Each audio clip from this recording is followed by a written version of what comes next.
The Arctic wind howled across the white wasteland of Sector 4. A specialized infantry unit was pushing through the final hour of a brutal outdoor endurance drill. Among them stood a woman in simple medical scrubs, Elena Cross.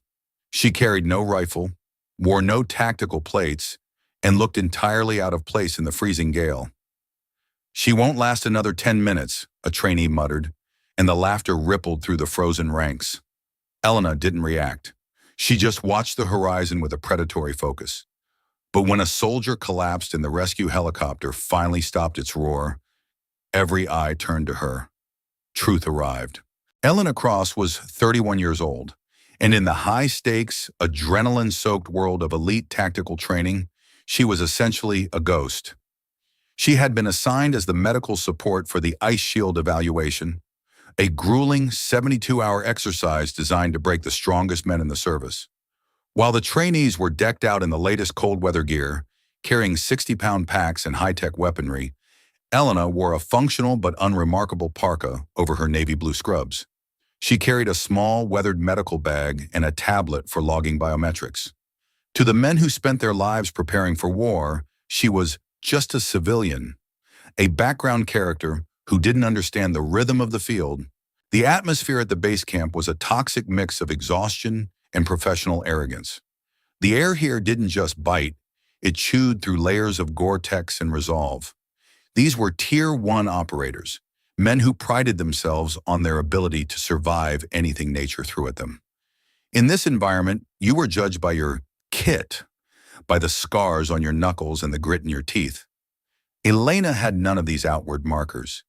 She moved through the staging area with a grace that suggested she was measuring the atmospheric pressure of the room rather than just walking through it. She arrived early for every drill, not to chat, but to check the calibration of the thermal sensors herself. She noticed a micro leak in a portable oxygen tank, a detail that 99% of the staff would have missed, and quietly swapped it out without a word. She didn't seek credit. She only sought perfection in the mission of keeping souls anchored to the earth. To Elena, the mountains were not an enemy to be conquered, but a system to be understood. She spent her nights mapping the rhythms of human suffering in extreme cold, understanding that the body doesn't just stop, it surrenders piece by piece. She saw the hierarchy for what it was, a house of cards built on titles that would blow away in a real storm. The men saw her as a spectator in their arena, but she was actually the architect of the safety net they took for granted. She watched the senior instructors trade barbs about their previous tours in the desert, their voices booming with a confidence that bordered on unchecked ego. They saw the world as a target to be dominated, and they saw Elena as a distraction. Earlier that morning, a captain named Miller, whose confidence was as thick as the ice on the mountainside, had given Elena a brief, dismissive nod. "Too cold for you out here, Cross," Miller had joked, his breath hitching in the negative 20-degree air. "The heaters are in the primary tent. You might want to stay inside before the real work begins. We don't want to have to rescue the medical support while we're trying to clear a mission. Things move at a different rhythm when the temperature hits negative 40. Don't speak unless you see a flatline." A few of the other soldiers laughed, the sound dry and biting in the thin air. "She's just medical support, Captain," another voice chimed in. "She probably thinks a blizzard is just a reason to drink hot cocoa. Let's see if her sneakers can even find traction on the ridge. She's a liability in scrubs." Elena didn't defend her background. She didn't mention the elite trauma centers she had managed in active combat zones or the years she had spent working with the most demanding, temperamental commanders in the country. She didn't mention that she had probably seen more frost trauma in a single week than these trainees had seen in their entire careers. She simply gave a polite, practiced nod and returned to her monitoring station. She understood that in the hierarchy of the elite, volume is often mistaken for authority. She preferred the clarity of the silence. She was the shadow that ensured the light never went out. Her voice was as smooth as silk over tempered steel, calm, professional, and entirely devoid of ego. She spent the first few hours of the drill watching them struggle against the mountain. She didn't just look at the screens, she analyzed the team's hidden dynamics. She noticed the way the lead climber fumbled with his carabiner when his heart rate spiked. She measured the microseconds wasted during the radio handoffs when a voice was too jagged with cold. In the eyes of the elite team, Elena was just an experienced hire, someone who knew where the blankets were kept, but likely didn't understand the complex language of high-pressure survival. They judged her by the silence she kept, not realizing that her silence was a weapon of absolute observation, a ghost protocol that no manual could teach. If you think people are often judged too quickly, comment, "That is unfair." The ice shield drill was reaching its most dangerous phase. The temperature had plummeted another 10 degrees, and the wind had picked up, turning the landing pad into a chaotic swirl of blinding white. The team was descending from the ridge, their movements slow and jagged like broken clockwork. They were redlining, a physiological state where the heart rate spikes and fine motor skills begin to degrade into jagged spasms. The freezing mist began to coat their goggles in a layer of diamond-hard ice, narrowing their world to the few feet of snow directly in front of them. The environment had become a physical weight, pressing against their resolve until the spirit began to fray. Midway through the descent, the rhythm broke completely. A specialist named Thompson, one of the strongest men in the unit, miscalculated his footwork on a transition from the ice wall to the flat snow. He didn't scream. He simply stopped. He stood on the edge of the landing zone, his chest heaving with a sound that was too wet for the environment. His eyes were glazed, and his skin had a strange mottled gray tint that didn't match the blue of standard frostbite. It was the look of a body that had entered the transition zone, where the spirit is still fighting, but the biology has already surrendered. Initially, the team didn't think it was serious. "Come on, Thompson, get up!" Miller barked, his own voice cracking under the pressure of the cold. "It's just a stumble. Shake it off and finish the drill. We have a timeline to meet. Don't let the weather beat you." They tried to help him stand, but Thompson's knees buckled again. He was experiencing the early stages of a thermal collapse, a condition where the body's core temperature drops so fast that the brain starts to prioritize survival over consciousness. To an untrained eye, he just looked tired or stubborn. But Elena, watching from 40 feet away through her binoculars, saw the pattern of the fade. She saw the micro tremors in his hands that signaled a neurological overload. She saw the way his eyes searched for the corners of the world, checking for exits that didn't exist. The medical fog of war had descended on the pad, blinding everyone to the truth of the situation. She noticed the subtle rhythmic twitch in his carotid artery that didn't match his ragged heart rate. It was a sign of a deep, concealed pressure trauma, a thoracic pressure imbalance caused by the rapid change in altitude and the extreme cold. The team was treating him like a fallen soldier who needed a pep talk, but Elena knew he was a patient who needed a stabilizer. She saw the atmospheric squeeze, a silent killer that masked itself as simple exhaustion. She stepped forward, her boots crunching rhythmically on the ice. She tried to speak to the lead instructor. "Thompson is exhibiting signs of a refractory shock loop. He shouldn't be moved until we stabilize his core pressure. If you force him to stand, you'll trigger a cardiac arrest." But the noise of the wind and the ego of the room were too loud. Miller was shouting for a secondary extraction, his mind already 3 steps ahead of the reality on the ground. "Not now, Cross!" Miller shouted, waving her away without even looking at her face. "We're in the middle of a tactical transition. Go back to the station and prep the warm fluids. We'll bring him to you when the perimeter's clear. Stay in the tent." The team continued to try and force Thompson to his feet, ignoring the way his breathing was becoming shallow and gasping. They were doing everything by the book, following the standard algorithms for hypothermia. But they were reading the wrong chapter for a man who was drowning in the air. Elena realized that in a blizzard, there are no backup generators for human intuition. There are only the skills you brought with you and the courage to use them in the dark. She saw Thompson's fingernails turning a bruised purple, a sign of silent cyanosis. It was a sign that the oxygen wasn't just low, it was being physically blocked by internal atmospheric pressure that the thermal blankets wouldn't fix. The golden hour was shrinking to a silver minute, and the team was so focused on the process of the drill that they were losing the man they were trying to save. They were throwing hammers at a problem that required a needle. Elena watched the monitor on her tablet as the spikes became irregular, her steady heart being the only thing keeping the rhythm of the room from collapsing entirely. She realized that status is a shadow, but competence is the light. If you realize small signs can become serious fast, comment, "I was wrong." The roar of the approaching helicopter began to vibrate through the floor of the valley, a heavy rhythmic thud that seemed to push the air out of the room. As the black MH-60 descended through the snow, its powerful rotors creating a localized blizzard on the landing pad, the chaos reached its peak. The team was scrambling, shielding their eyes from the debris, shouting over the mechanical scream of the engines.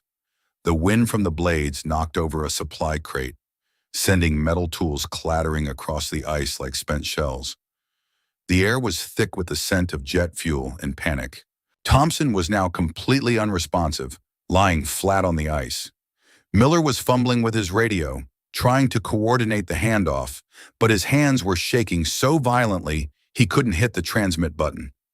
This was the moment of total systemic failure, the moment when the elite became the helpless. And this was the moment Elena Cross took command. She moved like a shadow through a forest, silent, efficient, and unstoppable. She was the raven of the snow, the quiet force that kept the line from breaking. She didn't run. Running in a whiteout gets you killed. She moved with a tactical glide, a smooth, non-aggressive motion she had mastered in war zones where any sudden jerk could trigger a nervous sniper. She reached Thompson's side just as the helicopter touched the ground, the skids biting into the frozen earth. "He needs to be assessed now," Elena commanded. Her voice wasn't a shout, but it had a density that cut through the roar of the helicopter blades like a laser through fog. Miller started to protest, his face a mask of panic. "Cross, stay back. The rescue team will—" "Miller, shut up and hold the thermal shield," Elena snapped, her voice like ice water in the middle of a fire. "I need the aisle clear and the wind block up. Now! That is an order from the medical line." The sheer command in her voice triggered a primal reflex of obedience in the captain. He realized this wasn't the intern anymore. It was a professional intervention. He barked at the other guards. "Lower your weapons. Do what she says. Miller, get the vest off. Move." Elena knelt in the snow, her hands moving with a mechanical, cold precision. 1. The rapid assessment and geometric mastery. She didn't use a thermometer or a complex scan. She used her eyes and her touch. She felt the space between Thompson's ribs, identifying the tension buildup. Grade 3 thermal collapse with a secondary thoracic lock, she whispered to herself. She checked his pupils, fixed and unresponsive to the flickering light. She felt the space between the second and third ribs, finding the exact coordinate with a touch that was as light as a feather. 2. The adjustment of the field. She didn't let them lift him. She knew that moving him now would cause the blood to rush away from his heart and end his life on the spot. "Keep him horizontal," she directed. She guided the team to use their own bodies as a windbreak, creating a small pocket of still air in the middle of the storm. She was using a technique called laminar stabilization, only taught to the elite Tier 1 field medics in the shadow divisions. She was the conductor of the biological orchestra. 3. Organizing the space for the gods. The helicopter doors slid open, and a fresh wave of snow and jet fuel washed over them. 3 medics in specialized Arctic gear jumped out, their movements synchronized and fast. They looked at the scene, the circle of elite soldiers kneeling in the snow, acting as a human shield, and in the center, a woman in navy blue scrubs directing the flow of the rescue. The helicopter rotors began to slow down. The deafening roar transitioned into a rhythmic, dying whine. The wind died down, the snow settled, and the silence that followed was absolute. It was the silence of total, unadulterated realization. The team realized that the unimportant nurse was actually the one holding the fabric of their safety together. The truth was served with surgical precision. The lead rescue medic, a man with 20 years of field experience, stepped forward. He looked at the stabilization Elena had already performed. He saw the way she was holding Thompson's head, the way the thermal packs were positioned exactly on the carotid and femoral points. He saw the precision of the entire setup. He saw the mark on her bag, the emblem of a master medic. "Who's handling this?" the lead medic asked, his voice full of a sudden, deep-seated respect. Captain Miller, still shivering and covered in frost, pointed a gloved finger toward the woman in the scrubs. "She is," Miller whispered, his voice shaky and devoid of its earlier swagger. "Elena Cross. She's been running the line since he went down. We were just following her lead." The rescue medic stopped for a microsecond, looking at Elena with a gaze of profound recognition. "Agent Cross?" he asked softly, using a title the trainees had never heard. Elena didn't look up. She didn't salute. She was too busy saving a life. "He's stable for transport now. BP is holding at 90/60, but we need to maintain the thermal gradient during the lift. Move him on my count. 1, 2, 3. The rescue team didn't ask for a second opinion. They didn't wait for a doctor's signature. They trusted the nurse's eyes more than their own machines. They fell into a synchronized unit under her direction. They weren't the experts anymore. They were her assistants. The truth had been served, and the mountain itself seemed to bow to her silence. If you believe clarity comes when the noise stops, comment, "I am indebted." The remainder of the transfer passed in a heavy, reflective silence. The rescue team worked seamlessly with Elena, following her established protocols without a single question. Thompson was loaded into the helicopter, his vitals stable, and his color slowly returning to a healthy bronze. The story of the nurse of Sector 4 spread through the base with the speed of a lightning strike in a dry forest. The shadow of the landing pad stretched long across the snow, as if the mountain itself was exhaling after the tension of the morning. Elena stood there for a moment, watching the helicopter disappear into the gray clouds, her own hands finally starting to feel the bite of the cold she had ignored for an hour. She adjusted her bag, feeling the phantom weight of the situation still clinging to her shoulders. The base commanders were already discussing how to handle the report, but the men on the ground knew the truth was deeper than any paperwork. Captain Miller sat on the edge of the landing pad, his head buried in his hands. He was replaying the last hour over and over in his mind like a broken film strip. He saw the moment he had mocked her. He saw the moment he had told her to stay near the heaters. He felt the weight of his own arrogance pressing down on his chest like a physical stone. He realized that his chain of command had almost become a chain of death because he had been looking at the uniform instead of the eyes. The staff nearby were whispering about Elena, their voices full of a new kind of curiosity. They realized they had been working alongside a legend without ever knowing her name. The support staff label had stripped away their assumptions, revealing the steel beneath the scrubs. Every man in that room was reevaluating the faces they walked past every day, wondering what other masters were hidden in plain sight. Miller was the last to leave the pad that evening as the sun began to peek over the mountain ridge, painting the snow in shades of gold and orange. He found Elena in the staging tent, finally letting the full weight of her exhaustion take hold of her frame. She was drinking a cup of lukewarm tea, her eyes fixed on the empty chair across from her. The usual clatter of trays and loud boasting in the barracks was replaced by a heavy, thoughtful quiet that lasted long after the lights went out. He walked over, his heavy boots sounding loud and clumsy compared to her silent grace. "Hey," Miller said, his voice much softer, much more human than it had been 4 hours ago. I wanted to come over and apologize. Formally. I was out of line this morning. I was loud, I was arrogant, and I had no idea who I was talking to. I nearly let my best man die because of my own blindness." Elena looked up, her green eyes reflecting the fading light of the day. "It shouldn't matter who I am, Miller. That's the lesson. You judge the situation based on what you wanted to see, not what was actually there. You saw a woman in scrubs and assumed she was a liability. In the field, that kind of assumption is exactly how you walk into an ambush." Miller winced at the cold truth of her words. He realized that her confidence wasn't a lack of interest in his world. It was a profound, terrifying competence that didn't need his validation. She was the fixed point in a world that was constantly spinning out of control. He felt like a trainee standing before a general whose battlefield was the human heart. "She saw it first," when another soldier added, stepping into the tent to drop off some supplies. "We were all looking for the finish line. She was looking at the brother beside us." "Thank you, Elena. Truly, You saved more than just Thompson today. You saved our pride from becoming a tragedy. Elena didn't react with a shout of joy or a smile of triumph. She simply gave a small, tired nod of acceptance. She was a professional who knew that real respect isn't given because of a title on a door or a degree on a wall. It's earned in the 4 seconds when everyone else is looking away and the truth finally demands a voice. She was back to her role as the ghost in the machine. But this time, the machine knew exactly who she was. She was the code whisperer, and her mission was complete. If you believe respect is earned in action, comment, "I will live kindly." The story of Elena Cross reminds us that true greatness is often found in the people we choose not to notice. We live in a world that is obsessed with stars, the ones who take up the most space, the ones who shout the loudest into microphones, and the ones who crave the bright spotlight for their own ego.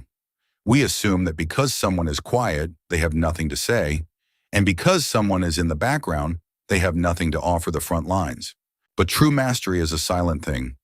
It's a fire that burns in the bones, forged in the heat of impossible experience and the discipline of relentless observation. It is the ability to see the invisible threads of a crisis before they knot into a disaster. Elena understood that leadership is a service, not a status symbol. Her silence was her strength, and her strength was the patient's salvation. She proved that you don't need a microphone to lead, and you don't need a medal to be a hero. Her authority came from what she could do, not from what she was called. Expert isn't a title you put on a business card. It's a level of awareness that allows you to see the shadow pattern in the middle of a storm. Elena didn't know more than the soldiers in terms of tactical theory. She simply saw the reality differently. She saw the connections between the dots that everyone else was treating as isolated incidents. She understood that in a crisis, the person closest to the problem is often the one with the most valuable information, provided they have the courage to speak up when it matters most. The environment doesn't define the professional defines the environment. Elena Cross didn't change her scrubs or her sneakers, but she had changed the way the entire base understood the word authority. She proved that being heard is just as important as being right, and that the loudest voice in the room is rarely the one with the answer. Value doesn't lie in your position on an organizational chart. It lies in your perspective and your willingness to pay attention to the silence. We often overlook the ghosts in our own lives, the colleagues who stay in the shadows, the mentors who listen more than they speak, and the quiet observers who see the truth before it hits the headlines. We judge them by their uniforms, forgetting that they are carrying the weight of the reality we are too busy to notice. They are the ones who find the rhythm in the middle of a total breakdown, and the ones who refuse to let the frost reach the heart. The next time you find yourself in a room where the experts are failing, look for the person in the corner who has been watching the baseline. Look for the quiet observer who has seen the patterns that others deemed too small to notice. They might just be the agent you need to get home alive. They might just be the only reason the whole world keeps spinning while everyone else is seeking attention and validation. Real strength is quiet, real leadership is clear, and real heroes don't care if you ever know their names. They only care that the mission is complete and the people are safe. Be the observer. Be the master of the detail. Be the truth. Because in the end, it's not what people say about you that defines your legacy. It's what the world becomes because you were there. Even if you stayed in the shadows until the helicopter blades finally stopped and the truth demanded to be seen. That is the power of the quiet professional. And that is the lasting lesson of Elena Cross.